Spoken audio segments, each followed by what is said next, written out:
ನಮಸ್ಕಾರ, ನೀವು ನೋಡ್ತಾ ಇದ್ದೀರಾ ರಿಪಬ್ಲಿಕ್ ಕನ್ನಡ. ನಾನು ಸ್ಮಿತಾ ರಂಗನಾಥ್. ಬಿಜೆಪಿ ಕಾರ್ಯಕರ್ತ ವಿನಯ್ ಆತ್ಮಹತ್ಯೆ ಪ್ರಕರಣಕ್ಕೆ ಸಂಬಂಧಪಟ್ಟಂತೆ ನಿನ್ನೆ ಬಿಜೆಪಿ ಪಾಳೆಯ ಪ್ರತಿಭಟನೆ ನಡೆಸಿದ್ರೆ ಇವತ್ತು ಕಾಂಗ್ರೆಸ್ ಪಾಳೆಯದ ಸರ್ ಮಡಿಕೇರಿಯಲ್ಲಿ ಕಾಂಗ್ರೆಸ್ ಕಾರ್ಯಕರ್ತರು ಹಾಗೆ ನಾಯಕರು ಪ್ರತಿಭಟನೆಯನ್ನ ಮಾಡಿದ್ರು. ಬಿಜೆಪಿ ಸುಳ್ಳು ಆರೋಪ ಮಾಡುತ್ತಿದೆ ಅಂತ ಹೇಳಿ ಬಿಜೆಪಿ ವಿರುದ್ಧ ಧಿಕ್ಕಾರ ಕೂಗ್ತಾ ಪ್ರತಿಭಟನೆಯನ್ನ ನಡೆಸಿದೆ ಕಾಂಗ್ರೆಸ್ ಪಾಳೆಯ. ಕಾಂಗ್ರೆಸ್ ನಾಯಕರ ಪ್ರೊಟೆಸ್ಟ್ ಇವತ್ತು ನಡೆದಿರುವುದು. ಇಬ್ಬರು ಕಾಂಗ್ರೆಸ್ ಶಾಸಕರು ಪ್ರತಿಭಟನೆಯಲ್ಲಿ ಭಾಗಿಯಾಗಿದ್ದಾರೆ. ಪ್ರತಾಪ್ ಸಿಂಹ ವಿರುದ್ಧ ಶಾಸಕ ಎಎಸ್ ಪೊನ್ನಣ್ಣ ವಾಗ್ದಾಳಿ ನಡೆಸಿದ್ದಾರೆ. ಬಿಜೆಪಿ ಐಟಿ ಸೆಲ್ ಸುಳ್ಳು ಸುದ್ದಿಯನ್ನ ಸೃಷ್ಟಿ ಮಾಡುತ್ತೆ ಅಂತ ಹೇಳಿ ಪ್ರತಿಭಟನೆಯ ಸಂದರ್ಭದಲ್ಲಿ ಆಕ್ರೋಶ ವ್ಯಕ್ತಪಡಿಸಿದ್ದಾರೆ.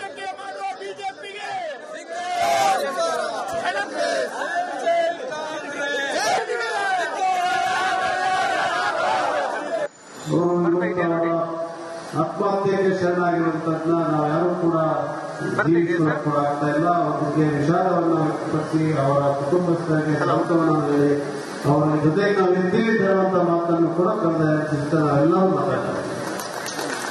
ಇದು ನಮ್ಮ ಸಂಸ್ಕೃತಿ. ಆದರೆ ಇದಕ್ಕೆ ತದ್ವಿರುದ್ಧವಾದಂತಹ ಸಂಸ್ಕೃತಿ ಹೊಂದಿರುವಂತಹ ಕೆಲವರು ಇಲ್ಲಿದ್ದಾರೆ. ಅವರು ಈ ರೀತಿಯಾಗಿ ಬಂದು ಈ ಜಿಲ್ಲೆಯ ರಾಜಕಾರಣವನ್ನ, ಜಿಲ್ಲೆಯ ವಾತಾವರಣವನ್ನ ಎಷ್ಟು ಕೀಳುಮಟ್ಟಕ್ಕೆ ತಗೊಂಡೋಗಿದ್ದಾರೆ ಅದನ್ನು ನಾವು ಸಹಿಸಲಿಕ್ಕೆ ಸಾಧ್ಯ. ಅದನ್ನು ವಿರೋಧಿಸಬೇಕಾಗುತ್ತೆ, ಜನಾಭಿಪ್ರಾಯ ಮೂಡಿಸಬೇಕಾಗುತ್ತೆ ಅಂತೇಳಿ ತಾವೆಲ್ಲ ಕೂಡ ಇವತ್ತಿನ ಮನಸ್ಸು.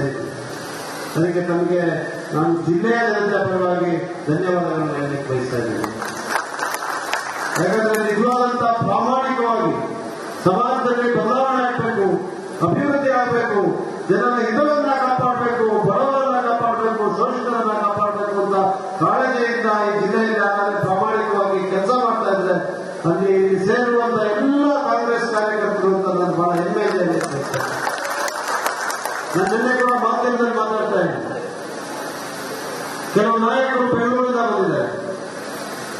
ಬಂದು ಬಹಿರಂಗವಾಗಿ ಇವತ್ತು ನಾವು ಶವ ಸಂಸ್ಕಾರ ಮಾಡಕ್ಕೆ ಬಿಡೋದಿಲ್ಲ, ಈ ಶವವನ್ನು ಅವರ ಕುಟುಂಬಸ್ಥರಿಗೆ ತಲುಪಲಿಕ್ಕೆ ಬಿಡೋದಿಲ್ಲ, ಈ ಶವವನ್ನು ಇಲ್ಲೇ ಇಟ್ಟು ಪ್ರತಿಭಟನೆ ಮಾಡ್ತೀವಿ ಅಂತ ಹೇಳಿಕೆಯನ್ನ ಕೊಡ್ತಾರೆ. ಇದನ್ನ ಯಾರು ಒಪ್ಪಲಿಕ್ಕೆ ಸಾಧ್ಯ ಇದೆ?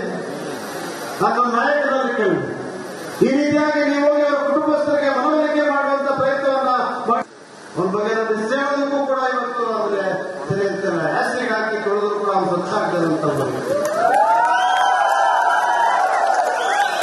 ಮಾತಾಡ ಹೇಳಿದೆ. ಅವ್ರು ಹೊರಗೆ ಬಂದಾಗ ಹೆಣ್ಮಕ್ಳು ಬಾಗಿಲು ಮುಚ್ಚಿಕೊಂಡ್ಬಿಡ್ತಾರೆ, ಲಾಭ ಹಾಕಿಬಿಡ್ತಾರೆ ಅಂತ ಒಬ್ಬ ವ್ಯಕ್ತಿಯಲ್ಲಿ ಸಾರ್ವಜನಿಕ ಜೀವನದಲ್ಲಿ ಒಂದು ಕ್ಷಣ ಕೂಡ ಇರುವಂತ ಯೋಗ್ಯತೆ ಇರುವಂತ ಒಂದು ಭಾಷಣ ಬಾರಿ ಕಿತ್ತೊಂದು ಭಾಷಣ ಬಟ್ಟೆ ಬಗ್ಗೆ, ವಾಚ್ ಬಗ್ಗೆ ಗೊತ್ತಾಗ್ತದೆ. ನಾವು ಹಾಕುವಂತ ಬಟ್ಟೆ ಅಂತ ಹೊರಗೆ ಅದು ಗೊತ್ತಿಲ್ಲ. ಅದು ನಾವು ಕಣ್ಣಲ್ಲಿ ಚೆಕಪ್ ಮಾಡಿಸ್ಬೇಕು. ತಲೆ ಏನಾಗಿದೆ ಅಂತ ಚೆಕಪ್ ಮಾಡಿಸ್ಲಿಕ್ಕೆ ಬಹುಶಃ ಈ ದೇಶದಲ್ಲಿ ಯಾರು ಆಗ್ತಿಲ್ಲ, ಖಾಲಿ ಇದೆ. ಮತ್ತಷ್ಟು ಡೀಟೇಲ್ಸ್ ನಮ್ಮ ಪ್ರತಿನಿಧಿ ಅನುಕಾರ್ಯಪ್ಪ ನೀಡ್ತಾ ಹೋಗ್ತಾರೆ, ನೇರ ಸಂಪರ್ಕದಲ್ಲಿದ್ದಾರೆ. ಅನುಕಾರ್ಯಪ್ಪ, ಇವತ್ತು ಕಾಂಗ್ರೆಸ್ ನಾಯಕರು ಪ್ರತಿಭಟನೆ, ಅದರಲ್ಲೂ ಕಾಂಗ್ರೆಸ್ನ ಶಾಸಕರು ನೇರಾನೇರವಾಗಿ ಬಿಜೆಪಿ ನಾಯಕರ ವಿರುದ್ಧ ವಾಗ್ದಾಳಿಯನ್ನೇ ನಡೆಸಿದ್ದಾರೆ. ಡೀಟೇಲ್ಸ್ ಹಂಚಿಕೊಳ್ಳೋದಾದ್ರೆ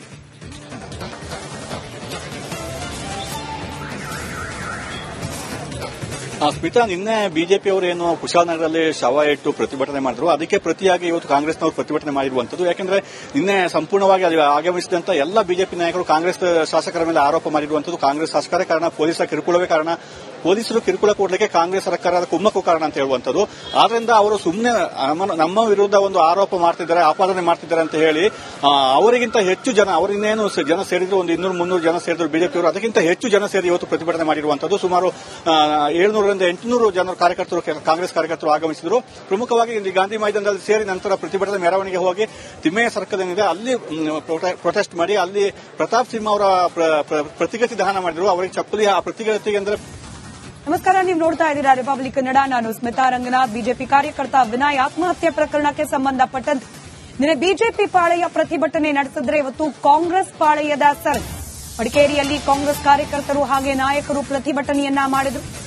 ಬಿಜೆಪಿ ಸುಳ್ಳು ಆರೋಪ ಮಾಡುತ್ತಿದೆ ಅಂತ ಹೇಳಿ ಬಿಜೆಪಿ ವಿರುದ್ಧ ಧಿಕ್ಕಾರ ಕೂಗ್ತಾ ಪ್ರತಿಭಟನೆಯನ್ನ ನಡೆಸಿದೆ ಕಾಂಗ್ರೆಸ್ ಪಾಳೆಯ. ಕಾಂಗ್ರೆಸ್ ನಾಯಕರ ಪ್ರೊಟೆಸ್ಟ್ ಇವತ್ತು ನಡೆದಿರುವುದು. ಇಬ್ಬರು ಕಾಂಗ್ರೆಸ್ ಶಾಸಕರು ಪ್ರತಿಭಟನೆಯಲ್ಲಿ ಭಾಗಿಯಾಗಿದ್ದಾರೆ. ಪ್ರತಾಪ್ ಸಿಂಹ ವಿರುದ್ಧ ಶಾಸಕ ಎಎಸ್ ಪೊನ್ನಣ್ಣ ವಾಗ್ದಾಳಿ ನಡೆಸಿದ್ದಾರೆ. ಬಿಜೆಪಿ ಐಟಿ ಸೆಲ್ ಸುಳ್ಳು ಸುದ್ದಿಯನ್ನ ಸೃಷ್ಟಿ ಮಾಡುತ್ತೆ ಅಂತ ಹೇಳಿ ಪ್ರತಿಭಟನೆಯ ಸಂದರ್ಭದಲ್ಲಿ ಆಕ್ರೋಶ ವ್ಯಕ್ತಪಡಿಸಿದ್ದಾರೆ.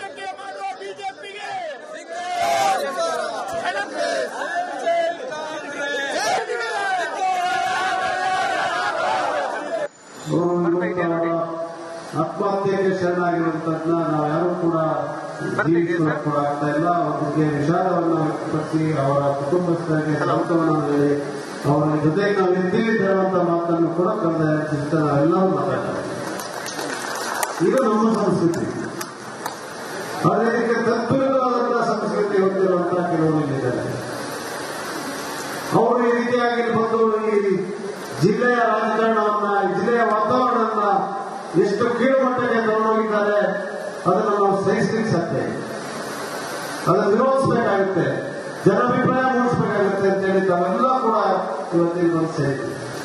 ಅದಕ್ಕೆ ತಮಗೆ ನಾನು ಜಿಲ್ಲೆಯ ಜನತೆ ಪರವಾಗಿ ಧನ್ಯವಾದಗಳನ್ನು ಹೇಳಲಿಕ್ಕೆ ಬಯಸ್ತಾ ಇದ್ದೀನಿ. ಯಾಕಂದ್ರೆ ನಿಜವಾದಂತಹ ಪ್ರಾಮಾಣಿಕವಾಗಿ ಸಮಾಜದಲ್ಲಿ ಬದಲಾವಣೆ ಆಗಬೇಕು, ಅಭಿವೃದ್ಧಿ ಆಗಬೇಕು, ಜನರ ಹಿತವನ್ನ ಕಾಪಾಡಬೇಕು, ಬಡವರನ್ನ ಕಾಪಾಡಬೇಕು, ಶೋಷಿತರನ್ನ ಕಾಪಾಡಬೇಕು ಅಂತ ಕಾಳಜಿಯಿಂದ ಈ ಜಿಲ್ಲೆಯಲ್ಲಿ ಯಾರಾದ್ರೂ ಪ್ರಾಮಾಣಿಕವಾಗಿ ಕೆಲಸ ಮಾಡ್ತಾ ಇದ್ರೆ ಅಲ್ಲಿ ಸೇರುವಂತ ಎಲ್ಲ ಕಾಂಗ್ರೆಸ್ ಕಾರ್ಯಕರ್ತರು ಅಂತ ನಾನು ಬಹಳ ಹೆಮ್ಮೆಯಿಂದ ನಾನು ನಿನ್ನೆ ಕೂಡ ಮಾಧ್ಯಮದಲ್ಲಿ ಮಾತಾಡ್ತಾ ಇದ್ದೀನಿ. ಕೆಲವು ನಾಯಕರು ಬೆಂಗಳೂರಿಂದ ಬಂದಿದ್ದಾರೆ.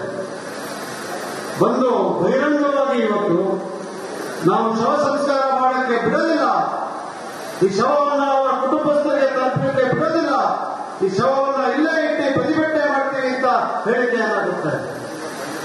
ಇದನ್ನ ಯಾರು ಒಪ್ಪಲಿಕ್ಕೆ ಸಾಧ್ಯ ಇದೆ? ನಾನು ನಾಯಕರಲ್ಲಿ ಕೇಳಿ ಈ ರೀತಿಯಾಗಿ ನೀವು ಹೋಗಿ ಅವರ ಕುಟುಂಬಸ್ಥರಿಗೆ ಮನವೊಲಿಕೆ ಮಾಡುವಂತ ಪ್ರಯತ್ನವನ್ನ ಮಾಡಿ ಒಂದ್ ಬಗ್ಗೆ ನಿಶ್ಚಯಕ್ಕೂ ಕೂಡ ಇವತ್ತು ಅವರಿಗೆ ಸರಿ ಇರ್ತಲ್ಲ, ಆಸ್ಟ್ರಿಕ್ ಹಾಕಿ ಕೊಡೋದು ಕೂಡ ಅವ್ರು ಸ್ವಚ್ಛ ಆಗ್ತದೆ ಅಂತ ಮಾತಾಡ ಹೇಳಿದೆ. ಅವ್ರು ಹೊರಗೆ ಬಂದಾಗ ಹೆಣ್ಮಕ್ಳು ಬಾಗಿಲು ಮುಚ್ಚಿಕೊಂಡಿರ್ತಾರೆ, ಲಾಭ ಹಾಕಿಬಿಡ್ತಾರೆ ಅಂತ ಒಬ್ಬ ವ್ಯಕ್ತಿಯಲ್ಲಿ ಸಾರ್ವಜನಿಕ ಜೀವನದಲ್ಲಿ ಒಂದು ಕ್ಷಣ ಕೂಡ ಇರುವಂತ ಯೋಗ್ಯತೆ ಇರುವಂತ ಒಂದು ಭಾಷಣ ಬಾರಿ ಕಿತ್ತೊಂದು ಭಾಷಣ ಬಟ್ಟೆ ಬಗ್ಗೆ, ವಾಚ್ ಬಗ್ಗೆ ಗೊತ್ತಾಗ್ತದೆ. ನಾವು ಹಾಕುವಂತ ಬಟ್ಟೆ ಅಂತ ಹೊರಗೆ ಅದು ಗೊತ್ತಿಲ್ಲ. ಅದು ನಾವು ಕಣ್ಣೇನೆ ಚೆಕಪ್ ಮಾಡಿಸ್ಬೇಕು, ತಲೆ ಏನಾಗಿದೆ ಅಂತ ಚೆಕಪ್ ಮಾಡಿಸ್ಲಿಕ್ಕೆ ಬಹುಶಃ ಈ ದೇಶದಲ್ಲಿ ಯಾರು ಡಾಕ್ಟರ್ ಖಾಲಿ ಇದೆ. ಮತ್ತಷ್ಟು ಡೀಟೇಲ್ಸ್ ನಮ್ಮ ಪ್ರತಿನಿಧಿ ಅನುಕಾರ್ಯಪ್ಪ ನೀಡ್ತಾ ಹೋಗ್ತಾರೆ, ನೇರ ಸಂಪರ್ಕದಲ್ಲಿದ್ದಾರೆ. ಅನುಕಾರ್ಯಪ್ಪ, ಇವತ್ತು ಕಾಂಗ್ರೆಸ್ ನಾಯಕರು ಪ್ರತಿಭಟನೆ, ಅದರಲ್ಲೂ ಕಾಂಗ್ರೆಸ್ನ ಶಾಸಕರು ನೇರಾನೇರವಾಗಿ ಬಿಜೆಪಿ ನಾಯಕರ ವಿರುದ್ಧ ವಾಗ್ದಾಳಿಯನ್ನೇ ನಡೆಸಿದ್ದಾರೆ. ಡೀಟೇಲ್ಸ್ ಹಂಚಿಕೊಳ್ಳೋದಾದ್ರೆ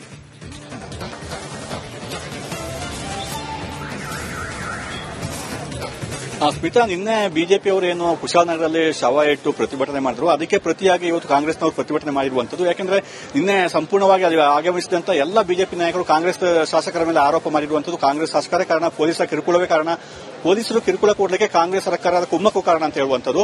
ಆದ್ರಿಂದ ಅವರು ಸುಮ್ಮನೆ ನಮ್ಮ ವಿರುದ್ಧ ಒಂದು ಆರೋಪ ಮಾಡ್ತಿದ್ದಾರೆ, ಆಪಾದನೆ ಮಾಡ್ತಿದ್ದಾರೆ ಅಂತ ಹೇಳಿ ಅವರಿಗಿಂತ ಹೆಚ್ಚು ಜನ, ಅವರಿನ್ನೇನು ಜನ ಸೇರಿದ್ರು, ಒಂದು 200-300 ಜನ ಸೇರಿದ್ರು ಬಿಜೆಪಿಯವರು, ಅದಕ್ಕಿಂತ ಹೆಚ್ಚು ಜನ ಸೇರಿ ಇವತ್ತು ಪ್ರತಿಭಟನೆ ಮಾಡಿರುವಂತದ್ದು. ಸುಮಾರು 700-800 ಜನ ಕಾರ್ಯಕರ್ತರು, ಕಾಂಗ್ರೆಸ್ ಕಾರ್ಯಕರ್ತರು ಆಗಮಿಸಿದ್ರು. ಪ್ರಮುಖವಾಗಿ ಗಾಂಧಿ ಮೈದಾನದಲ್ಲಿ ಸೇರಿ